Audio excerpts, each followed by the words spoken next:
сегодня после продолжительного перерыва летнего я выхожу в эфир. Сейчас я нахожусь не в Москве, не в Подмосковье, я нахожусь в Крыму, недалеко от города Алушты. И, конечно, здесь связь не ахти какая, интернет слабенький, но летом его не было вообще, потому что много очень людей приехало сюда. Это не сама Алушта, это под Алуштой. Вот. И, конечно же, вот такие проблемы у нас возникали. То есть не хватало нам интернета, чтобы выйти в прямой эфир. Поэтому не было прямых эфиров. А вот сейчас, славьте Господи, море стало холодным, стало грустно здесь достаточно. Ну и люди уехали. Уехали, разъехались по домам. Немножко еще есть, купаются. Но море все равно 21 градус. Ну вот так вот. И все мы теперь свободны от лишних абонентов. И можем вести прямые эфиры. И будем говорить, естественно, о магии, о нашей школе ясновидения, что новенького у меня вот за это время появилось в школе. Вообще-то я работаю, все равно работаю и очень много работаю. То есть я снимаю свою школу ясновидения и буду ее снимать. Но обычно я в таких местах делаю аудиоуроки, то есть такую свою фотографию вывешиваю и что-то рассказываю. Этого достаточно. Не обязательно меня видеть, главное меня слышать. Но что хорошо, что вот при таких вот выездах я все равно то, что ко мне приходит сверху, свыше, что называется, не знаю, как это назвать, приходит в голову, приходит озарение, назовите как угодно. Я это не держу в себе, а стараюсь вот как бы выдать сразу выдать вам, чтобы это не забылось, чтобы у меня это не ушло. Ну и сама я, конечно, пробую. Конечно, сейчас у меня уроки связаны с морем. Я тут такой урок записала и забыла про него. Выставлю, когда был шторм. Посмотрите, там я стою с палкой, селфи-палкой, и вот пишу этот урок. Он мне очень нравится, на самом деле он правильный. То есть это энергетическая биоэнергетика, энергетическая подзарядка от шторма. Ведь вообще шторм, когда идет шторм, это огромнейшие волны, это сильная энергия. Вот когда говорят, меня штормит, правильно, абсолютно. То есть вот поля гуляют, сила неимоверная. И сидеть вот у этого шторма одно удовольствие. Мы в прошлом году с мужем здесь заболели, вот так же вот все уехали. Здесь народу очень много, очень много. Вот люди приезжают со всей России, есть люди с Украины, ну вот из Донбасса сейчас приезжают, Украины нет, потому что, ну, тоже немножко они просачиваются все равно. Есть и украинские у нас отдыхающие, украинцы. Ну и больше всего, конечно, из России сейчас огромное количество. И все они везут к нам вирусы. То есть у нас вот такая вот... И ничего, вы знаете, мы в прошлом году заболели. Ну как, заболели, конечно, знали, что это такое. Никого уже не было, это был октябрь. И вот начался такой жуткий шторм. И я с большим трудом взяла стульчик. Мужу тоже взяла раскладной стульчик, и мы пошли к этому шторму. Сели прям вот на берегу и расслабились. Ну, мало того, что там какие брызги и какая вода, вот она в брызгах, мы тоже дышали этой морской водой, морским воздухом насыщенным таким вот. полезными, чем только там не было, наверное, и там и йод, и еще что-то, не знаю. Но, в общем, это было жутко полезно, и, конечно же, мы брали вот эту силу. Люди мы не молодые, но перенесли, в общем-то, хотя кашляли, и даже дышать было трудно. Медицины здесь никакой нет, и мы уповали только на море. И вот 3 дня, сидя на море, мы сидели просто на стульчиках, нам было плохо достаточно, мы дышали вот этим воздухом. Вы знаете, все прошло очень хорошо. То есть спасибо морю, но вот именно вот эту технику я применяла тогда, когда у меня другого выхода здесь не было. Кстати, медицины нет. Ну, можно, конечно, вызвать скорую помощь, но я пробовала, я знаю, что мне на это все скажут. Знаете, как чемодан, вокзал, Россия. Туда лечиться, вот садитесь в самолет, это вот реальная скорая здесь так, потому что у них просто нет возможности всем помочь. Вот. И вот эти ковидные самолеты, которые летали в прошлом году, сейчас не знаю. Вот. И мы решили, что мы лучше умрем так здесь. Что называется. Но мы не умерли, мы дышали и вот эту технику исполняли, она мне пришла сверху как спасение. Ну, конечно, и само море, сам воздух, сама обстановка, она, конечно, способствовала. Мы не лежали, мы дышали, для легких это очень хорошо. Здесь как раз легочные заболевания и лечат.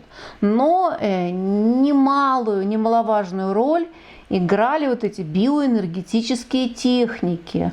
Вот.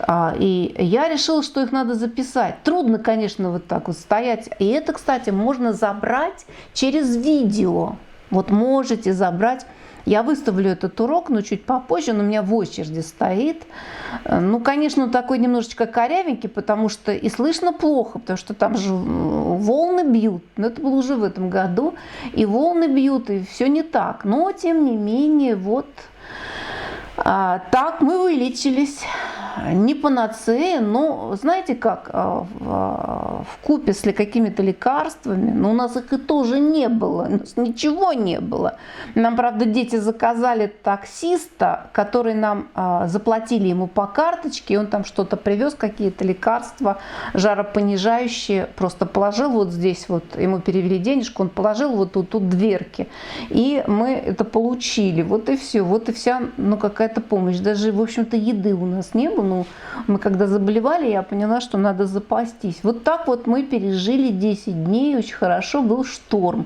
Было солнышко, это был октябрь, и мы брали солнечную прану, то есть обязательно это нужно записывать, потому что вот такие экстремальные вещи, когда сам человек переживает, и когда он понимает, что, ну а что, собственно, ну страшно, ты же знаешь, в общем, чем ты заболел, вот, тебе не нужно никаких анализов делать, у тебя все симптомы, ты задыхаешься, там, ты то, ты сё.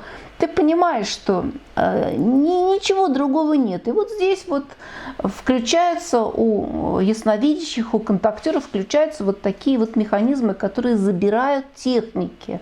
Ну, и целый год я как-то об этом молчала, а потом думаю, что это я молчу? Поэтому обязательно мы завтра тоже об этом поговорим, хотя есть уже урок. Обязательно я все-таки еще раз дам вот эти замечательные техники, но мне нужно, их очень трудно, вот знаете, это как на ощущениях идет. Вот ты что-то чувствуешь и делаешь, а потом описать это тоже целое искусство, уж поверьте мне. Но тем не менее это можно сделать, можно и нужно. Поэтому я вас вот и приглашаю на завтрашний эфир. Вот спасибо людям, которые уже отъехали к себе по домам, разъехались и оставили нас тут, ну не в одиночестве, но нас тут уже немного. Ну сейчас, правда, вот на субботу-воскресенье приехали люди из Симферополя, но в воскресенье вечером в 9 часов их точно не будет, они все поедут домой. Домой, туда к себе в Симферополь, и мы останемся, ну не одни, конечно, но уже в таком малом количестве. Вот, живем мы на горе, мы когда тут выбирали, где жить. У нас очень скромное такое жилье, но есть все необходимое. Там есть кухонка, есть там стиральная машинка, СВЧ, там, чем готовить, холодильник, все это есть. Вот. Нам, в общем, хватает. Но самое главное, что мы живем на горе. И почему так происходит, почему вот я все время выбираю, то есть я начинаю что-то выбирать, свое жилье, и очень часто я оказываюсь интуитивно на горе.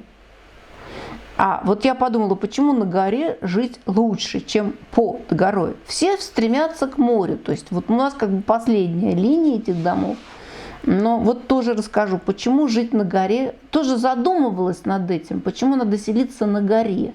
Кстати, и в Подмосковье мы тоже живем на горе, хотя этого не сразу поймешь. Там дальше у нас гора, но как бы не гора, такой вот довольно пологий, но подъем. А когда, если пройти немного, то оказывается обрыв. Обрыв довольно высокий, там трамплин. И оказалось, что мы живем тоже на горе, но просто лес было не видно.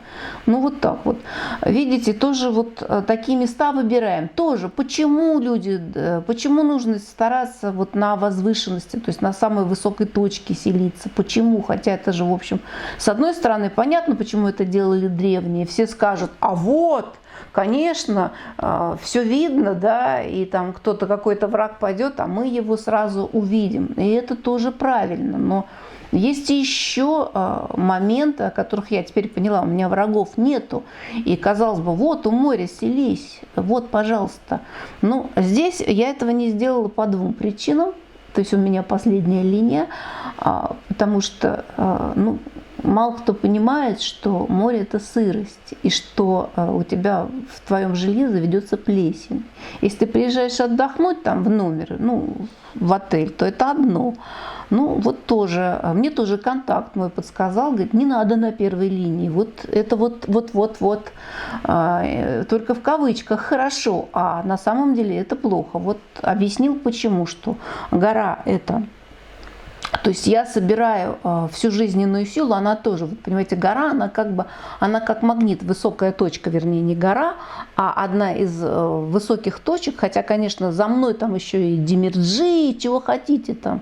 Вот, и почему люди стремятся именно туда, на гору залезть? Вот это не просто так тоже, потому что это энергетическая подпитка. Но я выбрала все равно, это тоже гора, и она вот как бы на себя притягивает энергетику моря, и мы собираем энергетику гор. Вот гор, которые здесь есть. И это просто потрясающе. Обратите внимание, вот Ялта построена, да, вот там, где Ливадия, Царский дворец, это Крым, то есть что там вообще горы. Там это, вот Алушта, она более пологая такая, ну, мы не выбрали горы, потому что нам тяжело уж совсем спускаться, у мужа все-таки ноги уже болят, тяжело каждый раз ходить к морю вот, и слезать с горы, а здесь такая горка ничего себе, то есть легко это сделать, она, ну, только вот заряд бодрости, потому что это спорт, вот тоже, и я выхожу и каждый раз забираю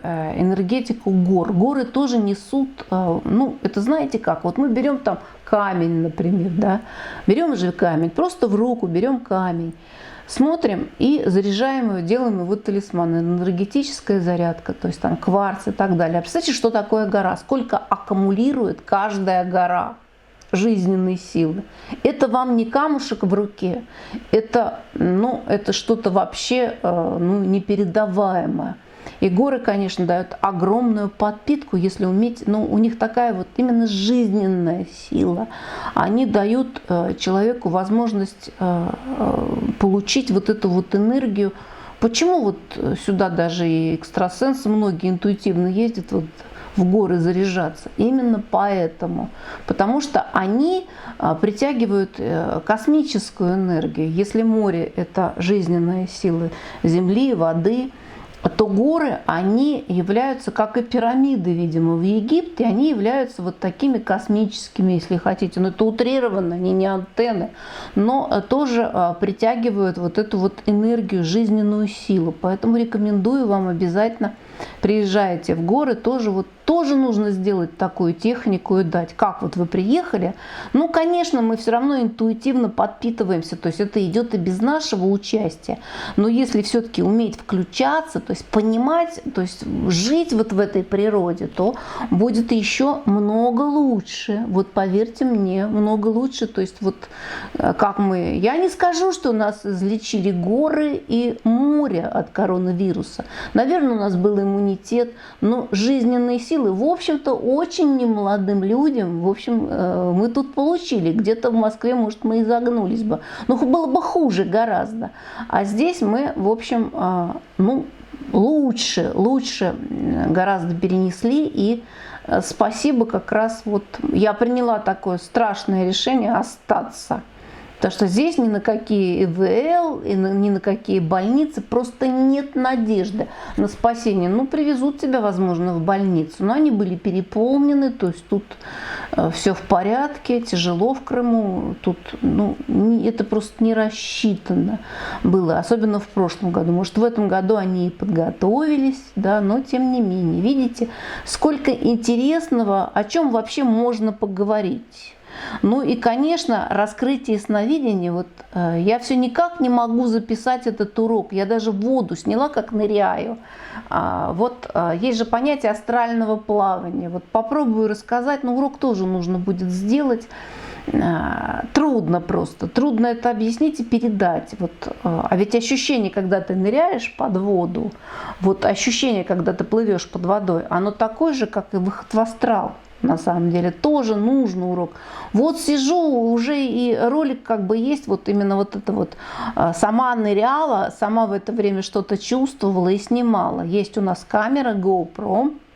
Но я сейчас и iPhone свой приспособила к этому. У меня такая вот такая штучка есть, пластиковая, как бокс такой, куда можно вот тоже, он тоже хорошо снимает под водой. Но вообще я люблю и нырять, и плавать. Вот. И вот это ощущение выхода в астрал у меня есть. Вот. Именно, то есть вот сравнить одно и другое. То есть всегда же, когда человека чему-то учишь, ему нужно дать возможность сравнить одно с другим. Да?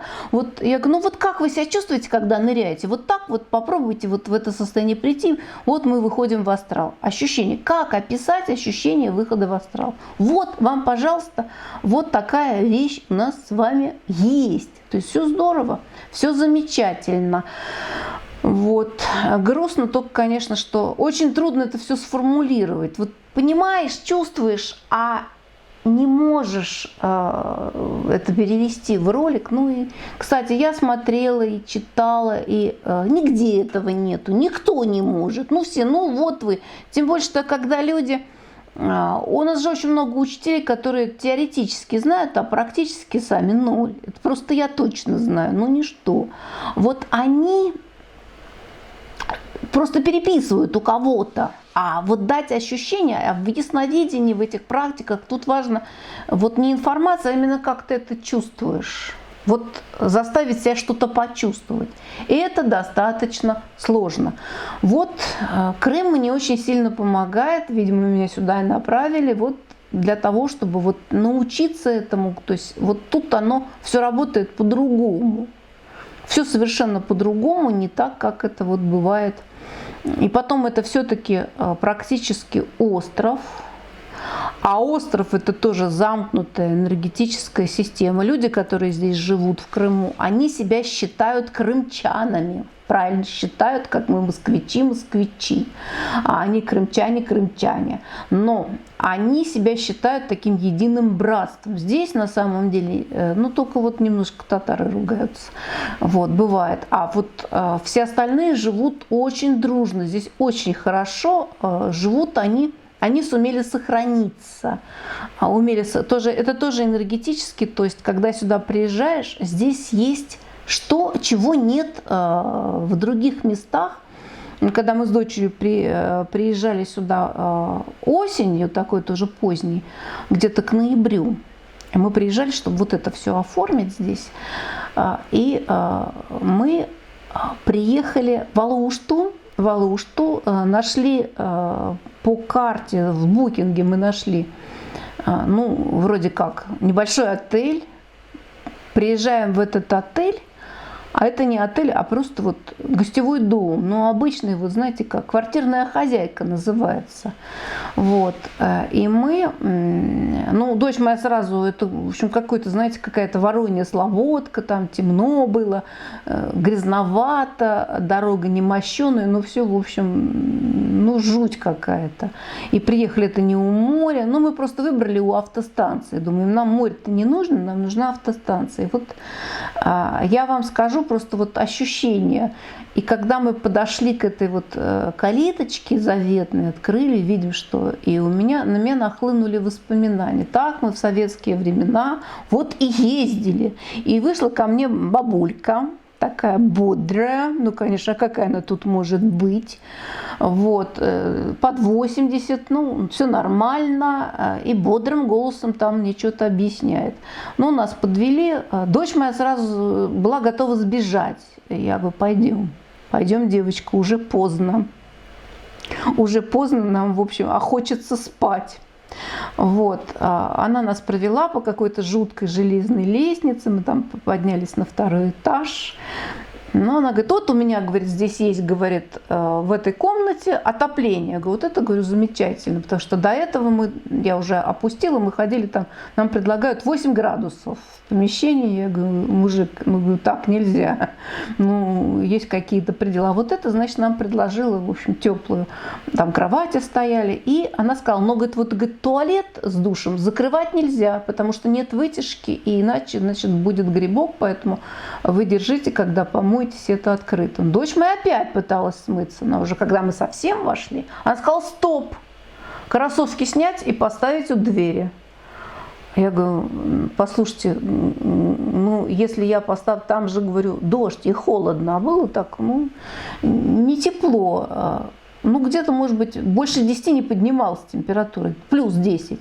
Я говорю, понимаете, что они у нас там промокнут за ночь. Нет, говорит, у меня ковролин, снимайте обувь. Дочь моя совсем рванулась. Я говорю, добро пожаловать в Советский Союз. Вот эта энергетика осталась. И что бы с ними ни делали, они вот такие. Я говорю, дочь, говорю, ты хочешь ночевать на улицу, то пойдем, конечно. Кроссовки у нас с тобой будут сухими. Я говорю, ты, говорю, не понимаешь, что вот она сейчас уйдет, эта хозяйка. Я говорю, по опыту знаю, она же здесь не живет. Она здесь дает. Она нам сейчас вот денежку с нас возьмет небольшую, а дальше, говорю, она уйдет. А мы эти кроссовочки хоть и занесем, и тихонечко у двери-то с другой стороны поставим. Ты что, говорю, не знаешь, как это делается?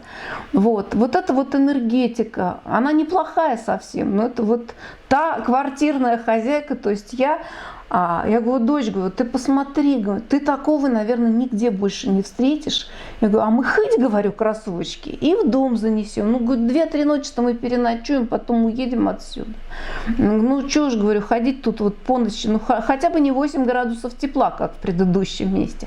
Вот такие люди, энергетика тут особенная. Она ведь неплохая, эта женщина, просто, понимаете, она сохранила дух вот тех времен, когда она была богиней. Вот это же боги. Здесь же нет, они не все. Есть, конечно, уже и современные люди, но они неплохие. Она потом с нами общалась, и все было хорошо. Но когда приходила, я тихонечко кроссовочки-то выставляла днем. А потом, когда она уходила, я их заносила. Вот, потом я сказала, я на пакетик поставлю, я ходить не буду, я вот здесь, вот видите, у меня пакетик, она успокоилась.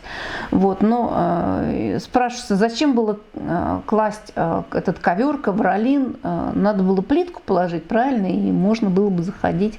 Ну вот у них ковролин это до сих пор вот что-то такое необычное, хотя это абсолютно нельзя делать там, где живут вот в гостиницах, это плохо. Но неважно, вот такая здесь энергетика совершенно другая. И поэтому, когда ты сюда приезжаешь, ты молодеешь. Ты молодеешь, потому что они двинули назад. Вот, вернее, они не развивались, они остались такими. А те времена, поверьте мне, они были не худшими. Сейчас времена хуже. Сейчас люди злее, сейчас люди агрессивнее. Тогда добра было больше. И тем вот самым Крым-то он и хорош. То есть они все равно живут такой единой семьей, хотя вот не без греха, конечно. Вот. Но они себя считают вот, ну хорошо им здесь, хорошо, они сумели сохранить вот эту энергетику. Нигде, ни на Кавказе у нас, нигде такого больше нет. Мы там были в Анапе с дочкой как-то раз, сказала, что в жизни больше не поеду. Совершенно другая энергетика. А вот эта закрытая система, система острова, ну там, это не совсем остров, конечно, но там есть небольшой проход на Украину, теперь есть Крымский мост, но это ничего не меняет. То есть это закрытая система, как и закрытое Черное море, если хотите. Вот тоже делюсь информацией. Знаете, что такое Черное море? У него есть вот этот, через Стамбул, есть проход в Средиземное море, где мы были. Ну, такой не очень-то уж и узкий, там корабли прекрасно проходят. Мы как-то с дочерью там были, специально поехали посмотреть на Стамбул. Были тогда в соборе Святой Софии, Айя София. Но это, конечно, было грустно. Это было грустно, потому что храм, он не умер как православный храм. Ну, и мне тогда снился собор Святой Софии, где я видела вот весь собор. Вот у меня видение было такое перед тем, как туда идти. Но оказалось, что это правда, что он весь золотой. То есть он был мозаикой золотой. Вот все стены были выложены золотой мозаикой. И когда люди туда заходили, ну, я представляю, то есть я это почувствовала, какая это была энергетика, какая это была красота. Тогда, когда это построили.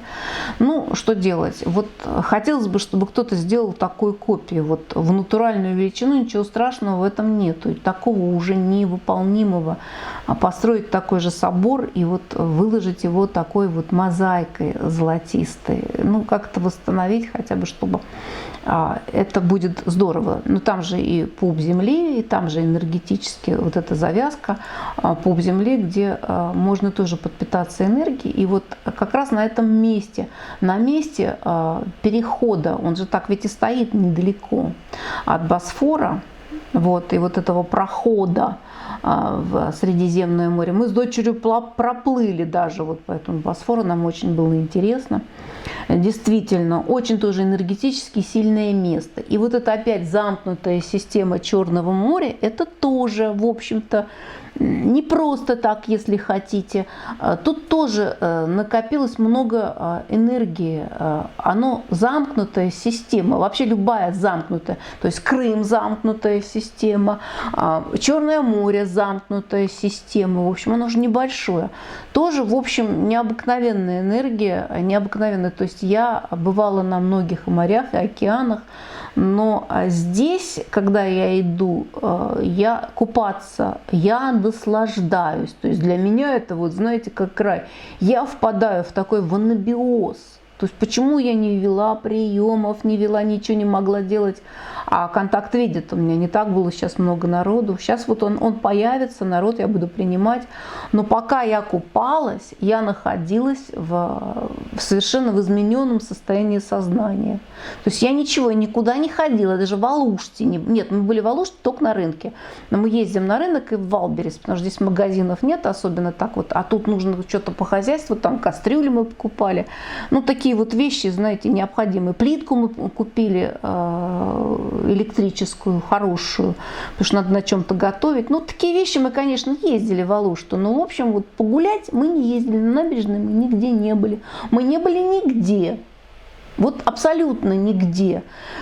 Почему? Потому что только купаться, только в море, только и вот так вот с мужем болтались в этой воде и дышали этим воздухом, и вот как бы я прокачивалась. То есть вот, ну, естественно, мне все время хотелось спать, не хотелось ничего делать, ну, готовить все равно надо, понятно, но, в общем, ничего не хотелось, то есть я заряжалась и заряжалась, в общем, довольно, ну, сколько мы тут с июля, мы приехали 20 июля сюда, до этого у нас тут жили дети, У нас теперь никто никуда больше. Все влюбились в это место, в это море. Тоже дети были везде. Ничего им не вот только сюда. И очень многие так. Вот это место вообще, ну, это южный берег Крыма. Вот оно притягательно абсолютно. И мы все время с мужем заряжались. Какие-то болезни, которые такие, ну, прошли здесь, прошли. То есть мы лечимся, ну, от чего-то какая-то лихоманка нас берет по зиме. Здесь всякие насморки, вот такие вот вещи, гастритики небольшие, все это здесь проходит хорошо, потому что вот это море просто дает, хотя питание у нас такое же, питание мы не меняем, поскольку я готовлю там всегда одно и то же, что здесь, что в Москве, но тем не менее вот это вот болтание в Черном море, вот советую, вы знаете, ведь недорого по сравнению, если не ездить в отеле хорошо, но в отелях не та энергетика, что называется, там вы подчинены распорядку, там это нельзя, то нельзя, а тут можно все, только не нарушай закон, что называется. Хочешь купаться ночью? Купайся. Кто тебе помешает? Никто. Здесь свой пляж небольшой. Вот. И вот, пожалуйста, купайся, ну, хоть до одурения. Сиди в этой воде, куда хочешь плыви. То есть тебе никто и слова не скажет, плыви хоть в Турцию, хоть в Болгарию, хоть еще куда. И вот это вот ощущение такой свободы и вот этого плавания, вода чистая, здесь нет никаких стоков, канализацию здесь не спускают в море, здесь канализация нормальная. Вот. И здесь очень чисто и хорошо. То есть поэтому мы и все время вот заряжаешься, болтаешься в воде, как-то немножко кривляешься в воде, там, так спиной повернулся, так повернулся, позвоночник поработал, ногами поболтал, поплавал. И понырял, еще что-то поделал. И вот по 2-3 часа в хорошую погоду, когда вода теплая, сейчас уж не просидишь. Вот, а мы сидели в воде и заряжались. Ни на каком пляже не загорали, никогда не загораем, даже немножко. Вот загорели видно, ну, видно вот, если кто присмотрится, то есть у меня, конечно, загар, но он такой вот загар только в воде. Просто советую, то есть проходит абсолютно вот такие все болезни. Ну, я, конечно, не могу сказать, что все проходит здесь, нет, но море очень целебное, целительное, энергетически целительное, но вообще оно хорошее.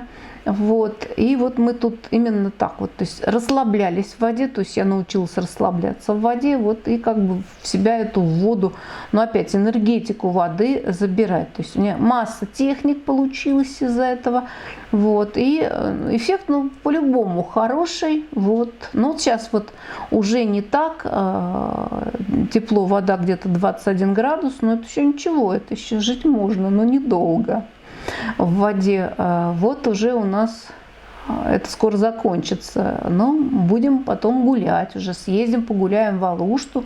Вот, может, мужу уговорю съездить в Ялту. Энергетически очень сильные места, исторически это русские места. Не обижайтесь, украинцы, это и ваши места, и русские, и украинские. Так что тут это как-то страшно, какие вы ревнивые стали. Но, в общем-то, Крым изначально был русским, и тут русские люди живут. И здесь много нашей истории связано, наша история, не только украинская, а вообще российская история. И особенно вот этот южный берег Крыма, сколько здесь всего прошло, и войны за эту землю, и кровь-то русская на этой земле. Защищали русские люди. Вот все-таки я прошу об этом помнить, поэтому когда кто-то написал, что я здесь оккупантка, ребята, мы здесь купили за деньги. Тут украинцы жили, много украинцев, вот кто из Киева. И есть люди, которые там протестуют, ну, понятно, там занимают какие-то должности, они это продали. И продали недешево. Здесь ничего дешево никто не продал за копейки. Тут нормально, то есть ты можешь там в другом месте купить, тут продать, и ничего страшного нет. Никто тут ничего не оккупировал, люди здесь покупают. Покупают за приличные деньги, поверьте мне, это недешево. Это цены почти московские, ну куда уж еще-то. Вот. Поэтому качество тут жилья, ну, прямо скажем, ни до чего не дотягивает. Но, тем не менее, кто-то уезжает, идет ротация. И люди покупают и живут. Кто-то здесь, украинцы, остались. Здесь приезжают, у кого родственники. И здесь незаметно, что вот и какой-то агрессии ни у кого нет, ну никто. Вот мы покупали у людей с Западной Украины, то есть таких вот, которых вообще считают такими самыми националистами. Это были прекрасные люди, мы очень хорошо расстались. И мы с ними общались, и как-то они мне были очень симпатичны. Думаю, чего вот люди ругаются. А говорили они по-русски, могли говорить на своем языке, на украинском. С нами говорили по-русски. Не было никаких. Они здесь жили, теперь решили уехать. Там женщина-нотариус. Видимо, у нее здесь в Крыму не сложилось. Ну и что? То есть нормально. Энергетика здесь хорошая. То есть тут никто никого не выгоняет, тут нет никаких. Вот из-за того, что вот это вот такая братская семья, и у нас вот тут вот украинка живет вообще, она, не знаю, на каком языке она и говорит. То она на русском, она тут вот занимается сдачей, то она переходит на украинский. Она из деревни украинская абсолютно. Вот. Очень симпатичная молодая женщина, и никакой агрессии нет. Это чтобы вы знали. И еще вот мне не нравятся украинцы. Еще в прошлые года. Вот я показываю пляж. Народы-то мало в Крыму. Чего вы радуетесь? Во-первых, я показываю закрытый пляж. То вот сколько есть тут комнат, да, они называются эллинги. Вот как ни странно, но это украинская, конечно, придумка. Они, ведь жить у моря нельзя, то есть строить ничего у моря нельзя, только можно строить эти гаражи. И вот они настроили гаражи, эллинг, это лодочный сарай, ну, гараж лодочный. И вот все вот эти вот дома, которые здесь есть, они называются эллинги. Вот у нас, мы живем в эллинге, в сарае, значит, лодочном. Ну, дай бог всем таким лодкам такие сараи, вот, со всеми удобствами, и еще даже с балконом, знаете. Сарай с балконом, с душем, туалетом, с электрической плитой. Все нормально. Вот. Ну, ладно, бог бы с ним. Но вот такие вот тоже, это очень забавно, они так и называются, эллинги. Вот. И мы живем в лодочном сарае. Тоже, вот видите, но энергетика от этого не ухудшилась. Тут, в общем, такая, а кто приезжает, приезжают там сейчас очень много из Москвы, то есть кто-то продал, но вообще 30% до сих пор людей, которые здесь что-то имеют, это украинцы с Украины. Вот тут было собрание, они не платят взносы, они не могут приехать, вот 30%. И плохо, это кооператив, который там, ну, территорию благоустраивает, у них денег нету, потому что 30% эллингов вот этих самых закрыты. Вот. Грустно, конечно, но ну ничего. Все это, но это из-за коронавируса сюда не пускают. Видите, как мы живем.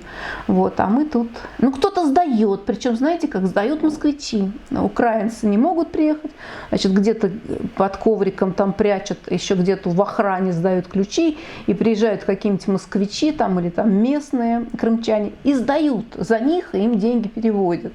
Вот. В общем, тут полное братство, и здесь нет проблем вообще. Вот энергетические места, казалось бы, да, должны там, как в отелях украинцы. На меня тетка напала в свое время в Турции в отеле из Киева, ну, где-то примерно моя ровесница. Подходит ко мне и говорит: ну, вот что вы, вот я хоть и русская, но я против вас и против Путина. Я говорю: ну хорошо, вы против Путина. Я говорю: почему вы не боретесь с ним? Я говорю: мадам, а еще тогда Порошенко был. Говорю: у вас Порошенко, у нас Путин. Давайте вот вы скажите, вот мне только первое скажите, какая у вас минимальная пенсия? Она говорит: минимальная. Я говорю: вот скажите, какая у вас пенсия? Она мне сказала в долларах. Потом, значит, я назвала, перевели мою пенсию в долларах. Моя пенсия оказалась она тоже минимальная, в 3 раза больше. Но еще с московскими надбавками. Она в Киеве живет. Я говорю: ну и кто должен, в общем, бороться? Вы с Порошенко или мы с Путиным? Да спасибо, мы в 3 раза больше денег получаем. Вот. Я говорю: а все остальное, я говорю, мелочь. Что бороться-то? С чем бороться? Чтобы мы тоже получали в 3 раза меньше пенсию? Ну, ладно, не надо. Ну, это в долларах. Вот. И там даже дороже, вот там всякие коммуналки, они дороже в Киеве, чем у нас.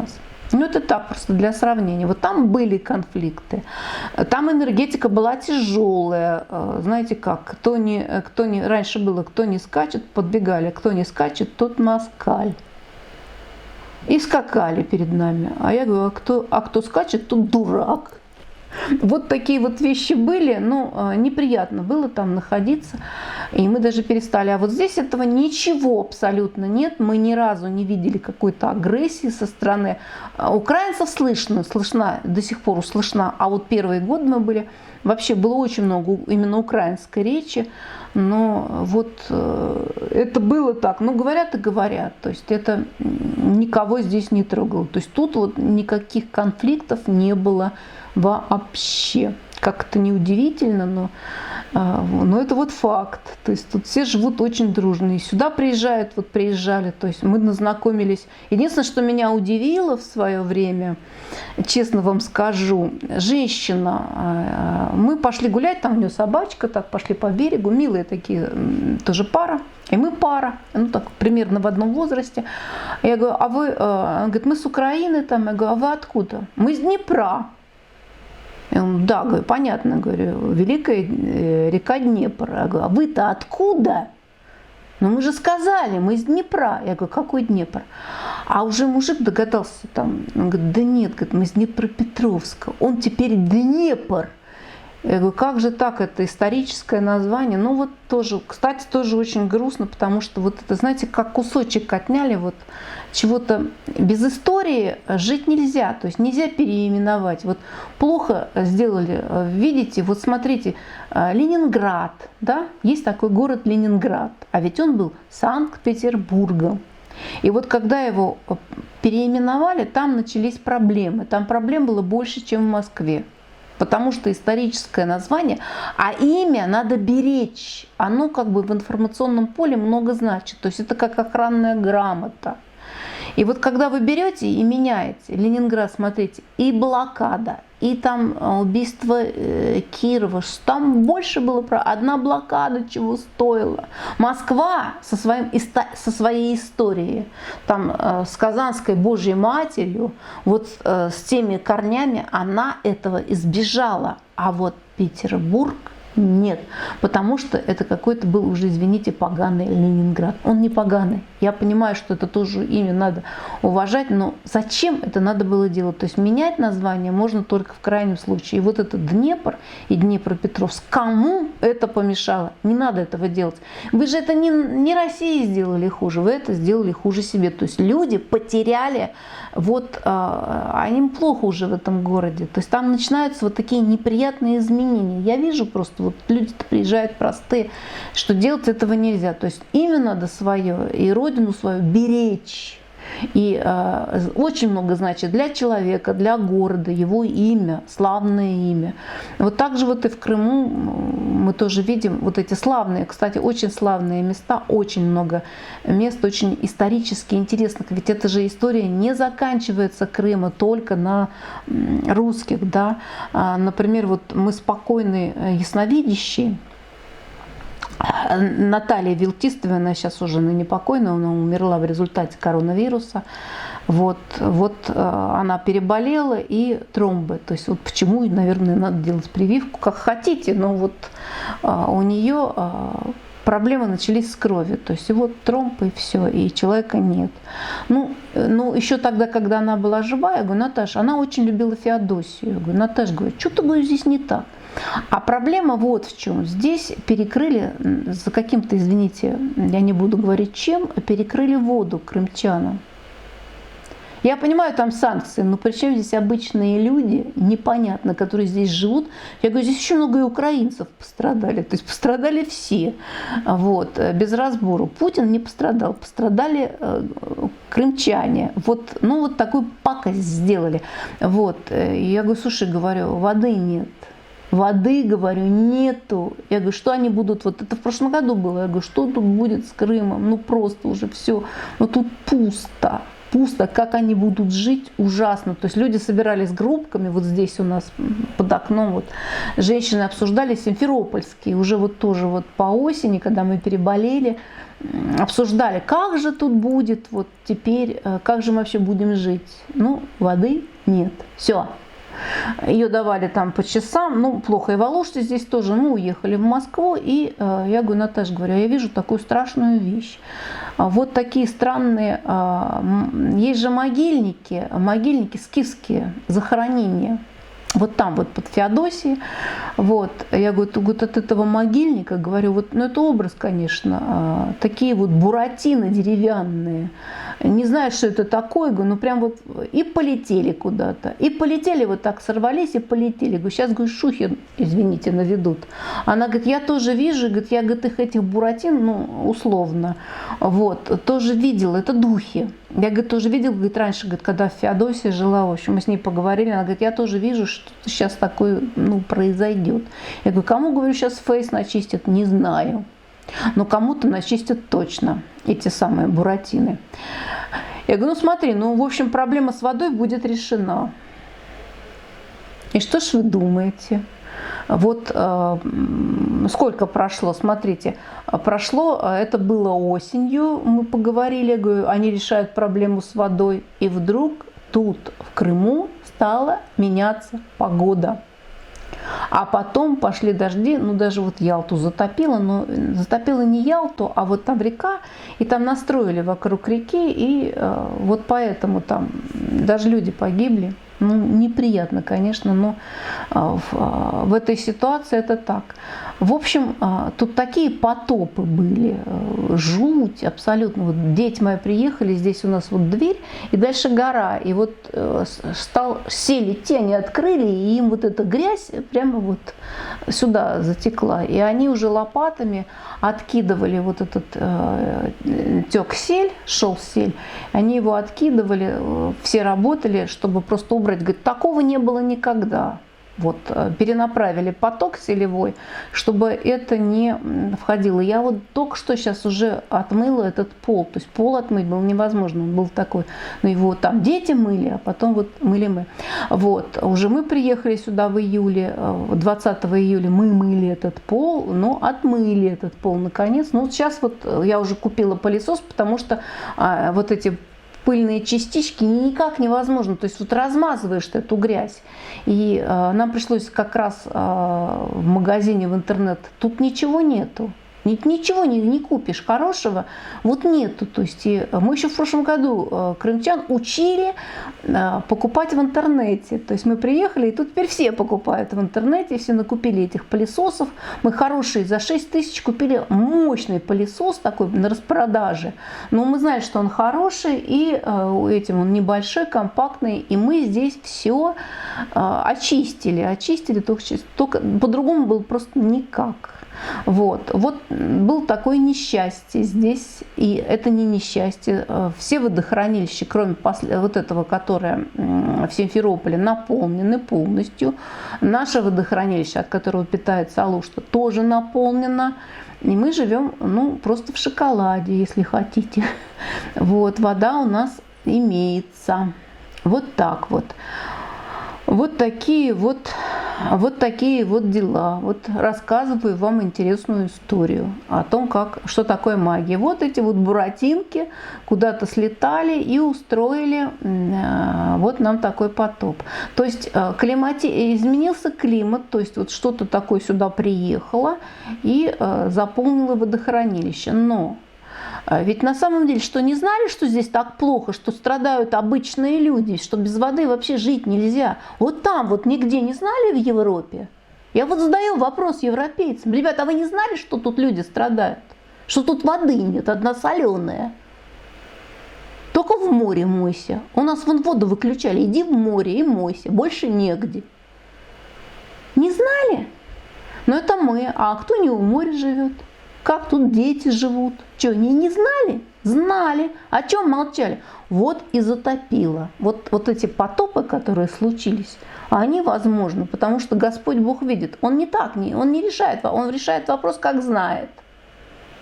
Вот, перенаправили воду в Крым. А то, что кого-то там еще задело и помочило, вымыло хорошенечко, ну уж извиняйте, господа. А вы знали, вы должны были. Вот почему нельзя? Нельзя оставаться равнодушным к чужому горю. Вот это было горе. Я встретила, кстати, тут руководителя Алушты, вот, ну, неважно, вот, просто в очереди, опять в магазине Валберес, в очереди стоял, все алуштинцы там покупают, вот. И он сказал, мы еще, говорит, 10, говорит, нам, говорит, тут, говорит, электричество выключали, мы, говорит, это, говорит, было еще хуже, говорит, но мы, говорит, готовы терпеть. Вот так вот. Жалко их очень, они очень обижены. То есть им электричество выключили. А что такое без света зимой остаться? Тут все отопление идет через электричество. Тут очень мало у кого газ. Вот у нас отопление может быть только электрическое. Здесь тепло достаточно. Вот на побережье тут редко когда бывает снег. И здесь люди живут там, где мы тоже можем жить. Я бы здесь поставила бы дверь, вот не такой, как у меня деревянная, а поставила бы пластиковую, герметичную. Потому что с этой двери немножко дует, щелястой. Вот. И здесь можно жить зимой и просто отапливаться вот, ну, электрическими приборами, как тут очень многие делают. Тут теплый пол делает. И вот представляете, вам зимой берут и выключают электричество. Ну, еды нет. Нет, тепла тоже нет, потому что все, нет, у кого газ там еще может быть ничего. А тут не поесть, не попить и холодно. А тоже, мы здесь жили, приехали здесь в апреле с мужем, ну знаете, здесь в куртке, ветер тут такой дует, и мы в декабре здесь были. Ну, это кажется, что Крым теплое место, это не теплое место. Вот духи и вот эти вот духи такие, я не знаю, какие исторические духи, хранители, а у каждой земли есть вот свои духи. Вот эти буратинки, ну не знаю как, ну правда, вот из каких-то косточек, деревяшечек такие вот буратинки полетели. И полетели, как, знаете, так, как истребители, вжик, и нету. Вот. Но это мы так увидели, визуализировали, конечно, просто с ней. Ну, увидели одинаково. Она говорит, видела я, говорит, этих твоих буратинок, видела, и тоже описала мне. Ну, мы с размерами только не сошлись, у нее они поменьше были. Ну, они же, наверное, разные по размеру. Вот. Ну, вот так вот. То есть вот такие вот вещи в Крыму, то есть очень сильное место именно этим. То есть тут есть реликтовые силы, которые многое дают. Потому экстрасенсы сюда и стремятся. Не потому что здесь энергетика моря и гор еще, а вот потому что здесь есть что-то, нечто. Здесь очень исторически мощное место. Я это Крым могу назвать раем, но хотя до рая ему далеко. Только летом рай, зимой здесь рая нету. Но, видимо, так. Но, тем не менее, это исторически очень такой какой-то значимый. Мы чего-то не знаем об этом месте, но оно вот такое вот. То есть я нигде никаких буратинок больше, вообще буратинок я больше не видела нигде и никогда. И вот такой силой, я говорю, что вот для меня Анапа, она мне не понравилась. Хотя, что, собственно, то же самое, Анапа. Вот, но, тем не менее, а Ялта – это другое. Вот примерно так вот. Вот что такое. Сегодня я вам рассказала о Крыме и вас пригласила завтра. Завтра мы будем уже делиться, говорить о магии. Сегодня я тоже говорила о магии, но просто вот, может быть, кому-то это будет интересно, о том вот иметь какое-то представление. Если вы живете не в России, вы живете на Украине, вы живете еще где-то. Ну вот, послушайте меня, я вам рассказала о том, как оно есть на самом деле. Здесь хорошо. Здесь все хорошо. Чья бы эта земля ни была, нам это не важно. Нам не важно. Нам хочется мира. Мы простые люди, мы хотим здесь плавать, мы хотим здесь отдыхать. Пусть сюда все приезжают. Это как раз то место, куда мы ждем наших друзей с Украины, которые обязательно, вот сейчас коронавирус закончится, их никто отсюда не гонит, и они здесь прекрасно также живут, только бы еще бы дать им возможность заплатить взносы, чтобы у нас сделали, покрасили бы оградки всевозможные тут и всякое такое. То есть мы им будем очень рады, потому что вот этого не хватает. Лучше пусть живут люди, они кто-то не приезжие. То есть приходится сдавать, а знаете, как обидно сдавать свое жилье, когда у тебя здесь своя любимая подушка, свое любимое одеяло и так далее. Ну вот так вот. Так что, наверное, на сегодня все. Я эфир заканчиваю.